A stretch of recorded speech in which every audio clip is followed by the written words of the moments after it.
What is going on, ladies and gentlemen? Jose here at the First Round Bite podcast, accompanied by my boy, Mr. Steven Sossamon. Steven, what's going on?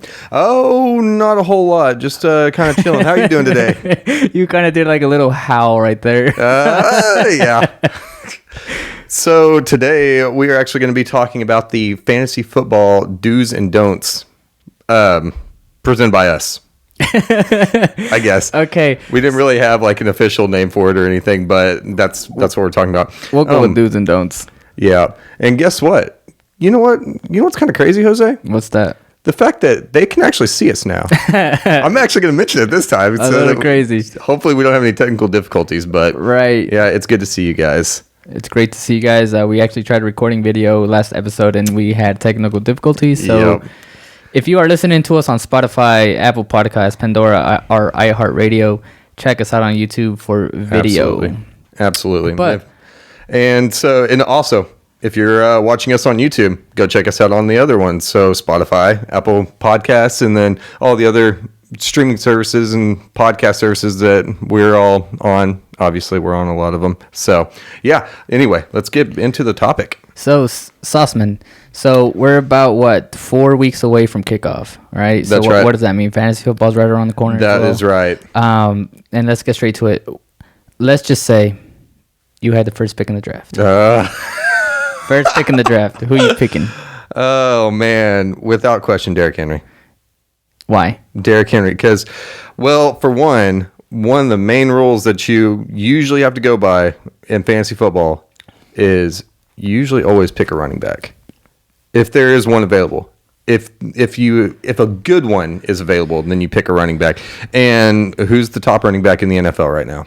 That's Derrick Henry. That's my boy. Without a question. It just so happens that he plays for my favorite football team. But we won't get into that. That's I think we do in every episode at some point. That's right. That's all hearsay though. But yeah, so I'm going with Derrick Henry if I have the first pick. I'm going to shoot it back to you. Who are you grabbing? I think you kind of answered it for the both of us. I think it's a no-brainer. You got to go with Derrick Henry. My opinion.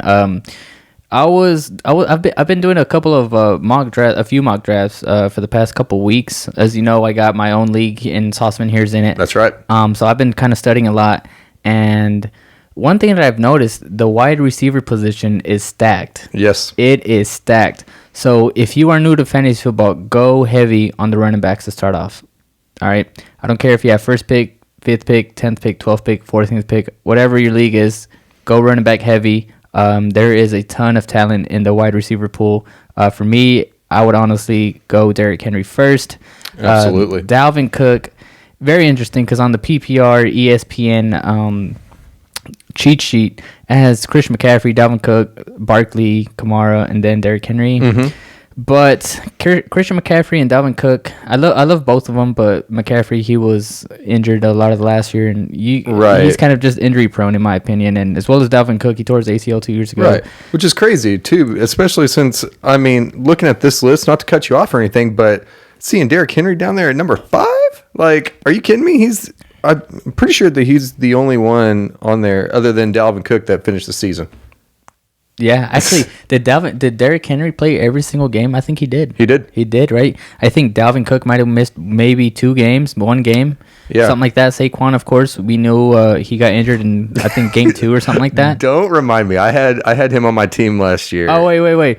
What about freaking Alvin Kamara? Didn't he blow for like 6 touchdowns in the final game of the season or something like that? Was it 5 touchdowns? Yes. He actually got it to where like I got bumped out of the playoff. Yo, he had like over 50 points. It was absolutely nuts.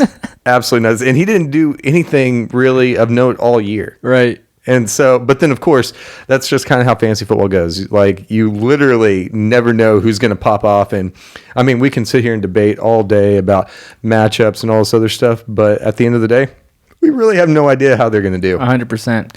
Man, what was I going to go with this? Oh, right. Actually, no. Where was I going to go with this? I have no idea. I just thought it was criminal that, because so a lot of these other guys, a lot of these other running backs, so you mentioned Christian McCaffrey, Dalvin Cook, Saquon Barkley, Alvin Kamara, all those guys, the biggest thing that they're known for, more so than Derrick Henry, is their catching ability. Right, 100%. Which I personally think is kind of like one of those little backseat things. Like, yeah, sure, it's nice, but obviously in fantasy football, PPR, it makes a difference. Right. Well, and here's what I was going to say earlier when I forgot. Alvin Kamara. He doesn't have Drew Brees anymore. You know the talent Drew Brees was. Who does he have? Jameis Winston and Taysom Hill. Those guys are now nowhere near half the. They're not even a third of the quarterback that Drew Brees was. So even if Drew Brees was falling off a cliff. Oh, Michael Thomas, he's currently out still. So man, Alvin Kamara, if he's available, do not be afraid to draft him. I wouldn't draft him over Derrick Henry. That's just me. But if Derrick Henry's off the board, Dalvin Cook's off the board, go after Alvin Kamara. So let me ask you this. Whenever it comes to running backs, Derrick Henry's off the board, right? Yep. So who are the other two? Would you go in the same list that it gives us? So would you go Christian McCaffrey and then Dalvin Cook based off of availability, or do you have one over the other? I have Cook over McCaffrey. Same. Easily. Same. And a lot of that is because of that stacked Minnesota offense. Right. Like, he's going to have a lot more availability. I don't even know who the quarterback in Carolina is right now. Is it PJ Walker? No. Sam Darnold. Is it Sam Darnold?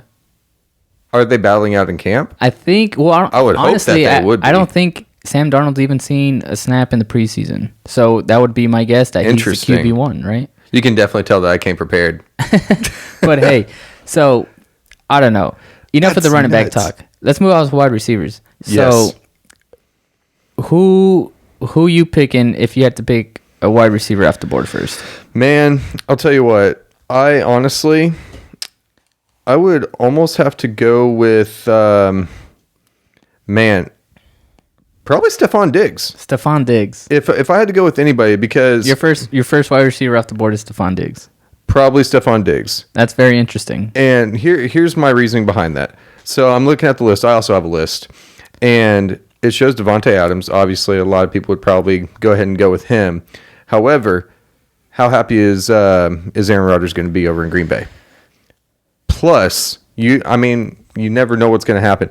Tyreek Hill would have picked him, but Pat Mahomes has so many different weapons that he can throw it to. Stephon Diggs is like the tier up here, and then there's every other wide receiver for Buffalo. Well, here's the deal. So whenever you first said Stephon Diggs, I was surprised, mainly because, in my opinion, all right, I feel like Tyreek is the better receiver, but fantasy-wise, kind of what you just said. Patrick Mahomes, who does he have? Kelsey, his running back. What's his running back's name again? Hilaire or some crap like that. What the heck's his name? He's on here. Edwards-Hilaire. Clyde. There we go. Travis Kelsey, Tyreek Hill, Hardman. And he usually spreads the ball around. So many wide receivers. Yeah, he spreads the ball around, kind of like how Brady spreads it out with like when he was with the Pats, or even hell with the Bucks. He spreads it out a lot. He doesn't really have like a number one option. Exactly. So Mahomes has so many different options. That's right. You know what I'm saying? He makes everybody around him better. Exactly. So I can see that's Stephon Diggs. So that's why I would say that the only other person I would probably say, just being a fanboy, would probably be one of the Tennessee wide receivers. Most likely AJ Brown. Mm-hmm. And the only reason why is because, like, I feel like him and Julio are both 1A and 1B, but I would almost take AJ more so just because of, like, health and availability and stuff. Right. I feel like Julio, I don't think he's out of his prime. I don't think he's past his prime like everybody else thinks. I think that he's right there on the cusp. He's about to be out of his prime. But I think he's still a very good option. But A.J. Brown is an ascending superstar. I can agree with that. So, but yeah. So what about you? So last year I had Devontae Adams. He was a complete monster for me. You got Aaron Rodgers, and Aaron Rodgers loves Adams. And actually, the Packers just brought back Randall Cobb. So I know him and Rodgers have a really good chemistry together. So I feel like he's going to take a lot of the attention. So, I mean, I'm not saying don't draft Devontae Adams. Draft Devontae Adams, please. Yeah, for sure. But I'm just saying he might not, in my opinion, have the monster year that he had last year. He will have a great year. But someone on my radar, Calvin Ridley. Julio Jones is gone. Calvin Ridley's going to slide into that number one spot. I feel like he's going to do a fantastic job. He's a solid route runner. can create space, catch the ball. Draft Calvin Ridley. Yeah. I would honestly draft him above DeAndre Hopkins. Oh yeah, see, and DeAndre Hopkins is another one of those ones that's kind of like Tyreek Hill, because obviously the Cardinals they've also got who else did they get? AJ Green. AJ Green. And from what I've seen and heard, he's been balling out in camp.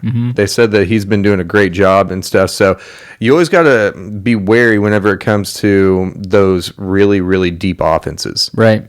Because you never quite know who's going to eat. Like another good example, DK Metcalf in that Seattle offense. Like you got Tyler Lockett, who last year was doing the same thing. Every other game, it would seem like DK would eat, and then Tyler Lockett wouldn't have much. But then the next week, Lockett would eat, and then DK would be kind of disappearing, except for whenever he chased down Buda Baker. Correct. That shit was nuts. But honestly, I was doing a few mock drafts, right? And on a few of them, I had like pick 10 or pick 8 or 9 at a 10-man league. On a couple of them, I took Calvin Ridley and DK Metcalf back to back. Interesting. I feel like if you do have pick number 10, and if those two are available, pick Calvin Ridley and DK Metcalf. I feel like both of those receivers will go off. I know in the beginning of the episode we kind of said go running back heavy, but at this point, if the talent is there, don't be afraid to take receivers off the board. Yep, exactly. Calvin Ridley and DK Metcalf. If you have number 10 and it's a snake draft, don't be afraid to take them both. Agreed.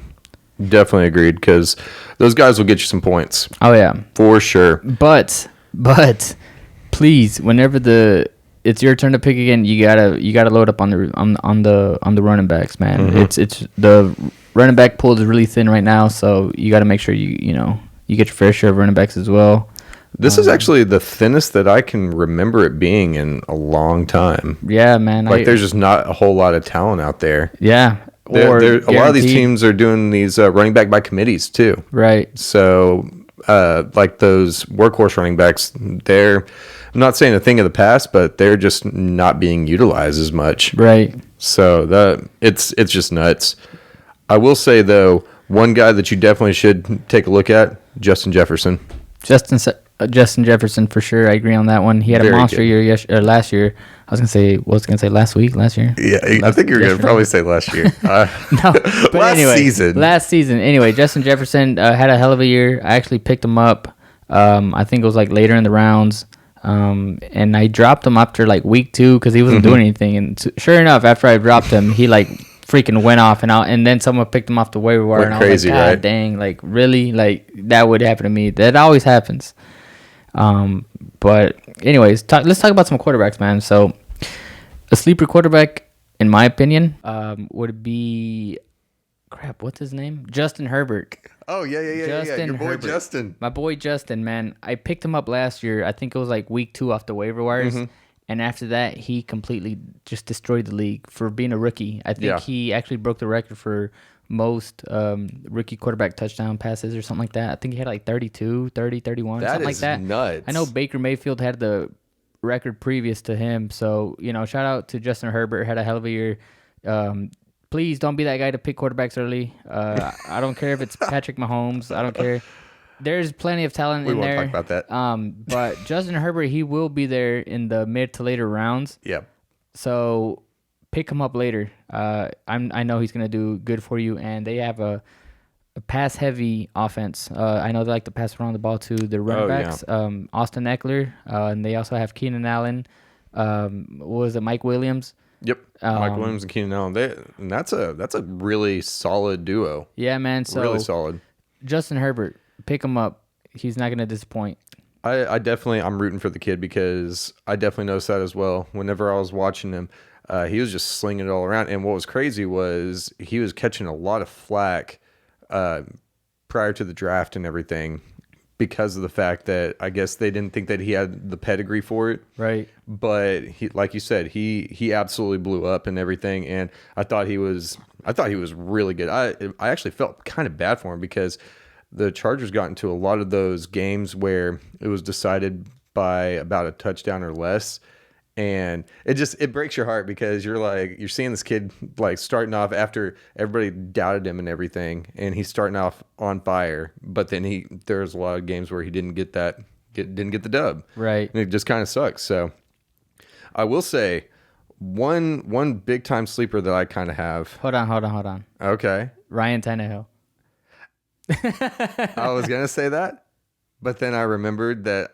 I mean, if I pick everything Titans, that's going to be kind of crazy.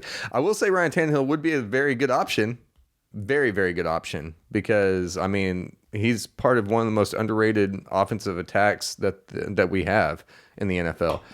But I was actually going to throw you a curveball. Let's hear it. Matthew Stafford. Okay, Cooper Kupp, Robert Woods. Who else they got? Tyler Higbee for tight end. The only thing I know is just that you can't ever count out the offensive play design that they put out. McVay. Yeah, because now see, I was not a fan of Jared Goff. I've never been a fan of Jared Goff. I thought that he was just a product of the system. And so this year we're going to get to see just how poorly or great he does. But I think that because Stafford's always been one of those guys that's kind of a stat compiler. He doesn't win a whole lot. Like I don't think he's won in the postseason at all. But I mean, I could be wrong. But he compiles stats like crazy. Dude, he has an arm. He does. He has an arm. And how old? He's like in his mid 30s or something like that. I want to say he's like 33. Yeah, he's getting 34? A little bit older. Hey, watch it. I'm 33. You're getting a little bit older. I am getting a little bit older. Sorry. But I think that's a good take. I like Stafford, man. Yeah, for sure. I feel like Sean McVay has himself a good one. I feel like he's going to use him right, and I'm excited to see him play. You know who I would say stay away from completely? Jared Goff. Other than Jared Goff. One of the rookies. Mr. Trevor Lawrence. Trevor Lawrence. Oh, what? Hold on. Yeah. Hold on.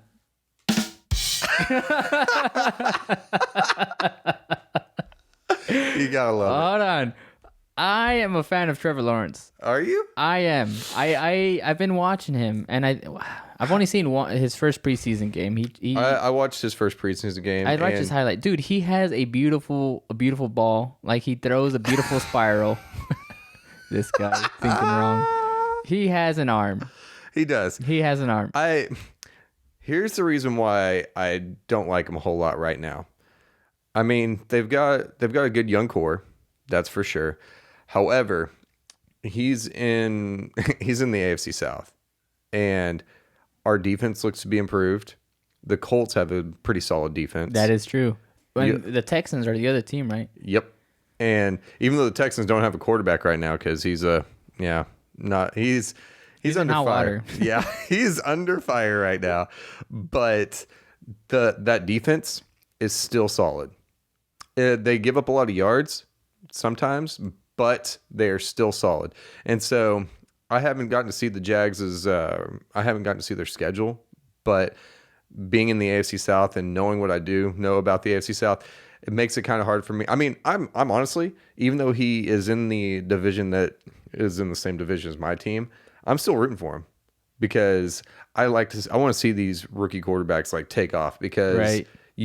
I want to see the competition. I don't want to see blowouts all the time, and I don't want a lot of these guys too. Obviously, we all know they have families and stuff, so they're trying to provide for their families and everything. Okay, Mr. Nice Man's coming out. I know, Mr. Good sauce. So, but I also, being a fan of football, I like to watch good football.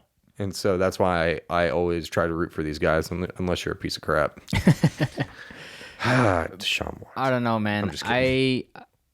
I like Trevor Lawrence. I feel like he's going to have a great season. I think he's going to live up to the number one pick hype. And Interesting. I think he's going to... I'm not going to say I think they're going to make it to the playoffs. I don't think they are. But I do think they will have a winning record.